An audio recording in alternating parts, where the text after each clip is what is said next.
Oke, salam petani porang Indonesia.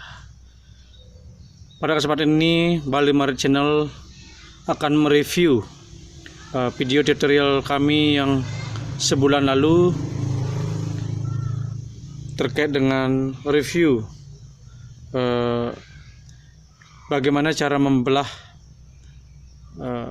bibit katak sehingga nantinya bibit katak yang dibelah itu nantinya tidak berjamur, tidak busuk. Nah, di kesempatan video kali ini saya akan mereview video saya yang terdahulu sebulan yang lalu. Nanti bisa lihat linknya di deskripsi. Bagaimanakah hasilnya cara membelah bibit katak sehingga pada akhirnya katak ini akan bisa bertunas tanpa melalui adanya pembusukan seperti itu. Untuk itu kita langsung lihat hasilnya seperti apa. Kebetulan pada waktu itu, pada saat kita memotong menjadi satu biji menjadi 2 bagian dan atau 4 bagian atau menjadi 6 bagian, saya ada contoh yang di polybag dan ada contoh media kotak seperti ini. Dan tempat ini, keduanya ini saya taruh di tempat yang teduh di dalam ruangan. Ini kurang lebih reviewnya 1 bulan.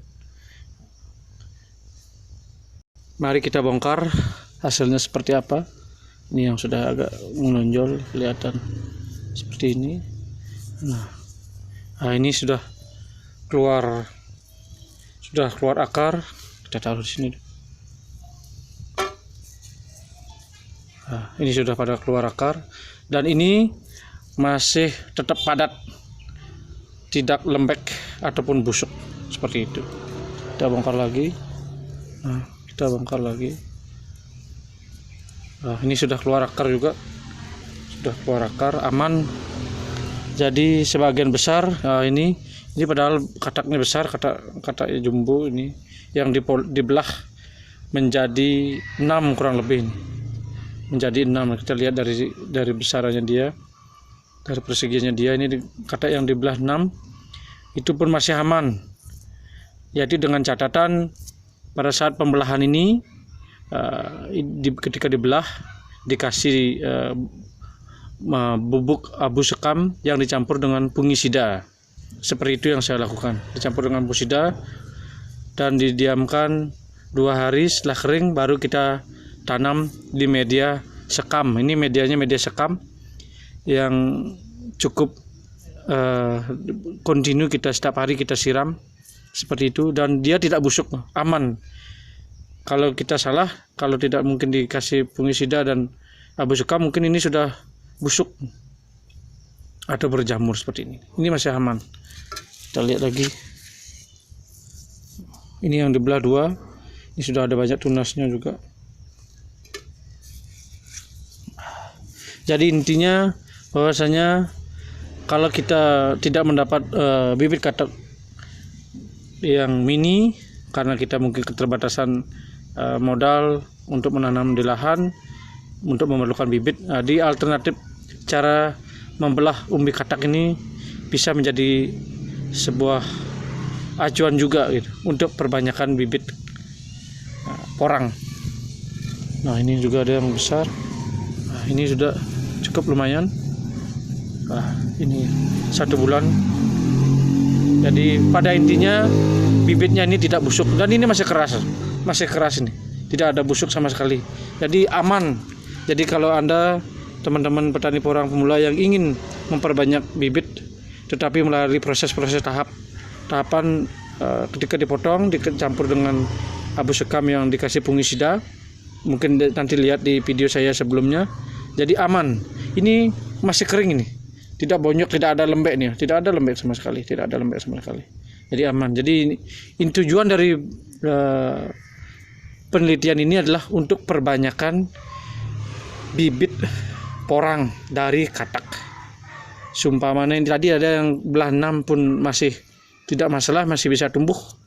Jadi ketika kita modal kita sedikit, dan mendapatkan katak yang agak besar-besar, kita bisa perbanyak dengan sistem membelah katak menjadi 2, 4 ataupun 6 bagian masih aman untuk yang besar-besar. Kalau yang kecil mungkin 2 sampai 4 aja lah sudah cukup. Kalau yang besar bisa menjadi potong sampai 6. Seperti itu. Nah, ini yang di polybag ada satu saya yang coba kita bongkar aja dulu.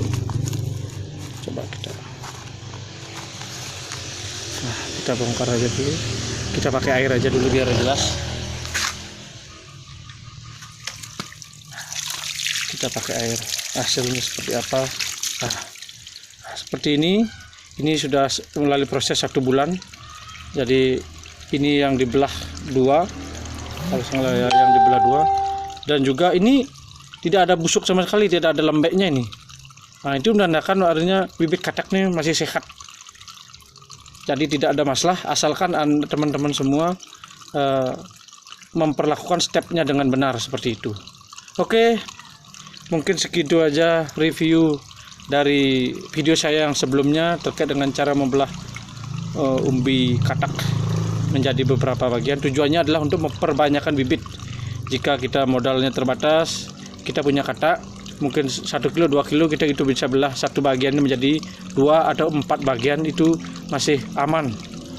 Jadi sehingga kedepannya kita bisa memperbanyak bibit porang. Dan juga begini, ini kalau segede segini mungkin nanti kedepannya bisa menghasilkan 200 gram, kurang lebih ya 100 gram. 100 gram ini otomatis 0,1 kilo. 0,1 kilo. Kalau bibit porang umbi mini, kalau kita menjual bukan umbi produksi tapi umbi bibit, kalau 60.000 sekilo umbi mininya, berarti 1 kilo kita 1 bijinya umbinya ini menghasilkan 0,1 kilo, itu sudah harganya 6.000 1 biji. Jadi itu sangat masih menguntungkan sekali buat kita. Umpamanya kalau kita mau hitungannya berbisnis di sini, masih sangat menguntungkan sekali, karena 1 biji ini nilainya bisa menghasilkan 6.000. Dan juga nanti ini pasti juga menghasilkan katak. Tunas pertama, tunas kedua sampai tunas ketiga bisa mendapatkan katak, bisa 5 sampai 10 ya. Bisa saya revisi, bisa 3 sampai 5 katak yang dihasilkan dari katak ini. Seperti itu kurang lebihnya. Jadi secara ekonomi ini masih sangat menguntungkan, karena kita menjualnya umbi mini, bukan umbi produksi. Umbi mini pun mahal harganya. Kalau sekarang di bulan Oktober seperti ini, itu Oktober 2020, itu harga umbi ya kurang lebih kisaran 50 sampai 60, bahkan ada yang sampai 100. Nah, tergantung banyaknya per kilo. Jadi sangat menguntungkan sekali. Nah, seperti itu reviewnya. Jadi Anda jangan takut untuk mencoba. Semoga menjadi observasi saya ini bisa berguna bagi teman-teman semua. Jangan lupa like dan subscribe ya, untuk menonton video-video saya nanti selanjutnya. Review saya akan berbagi di sini. Jangan lupa like dan subscribe, karena like dan subscribe itu gratis ya. Kita saling menunjang, saling membantu seperti itu. Oke, terima kasih semuanya. Salam sukses petani porang Indonesia.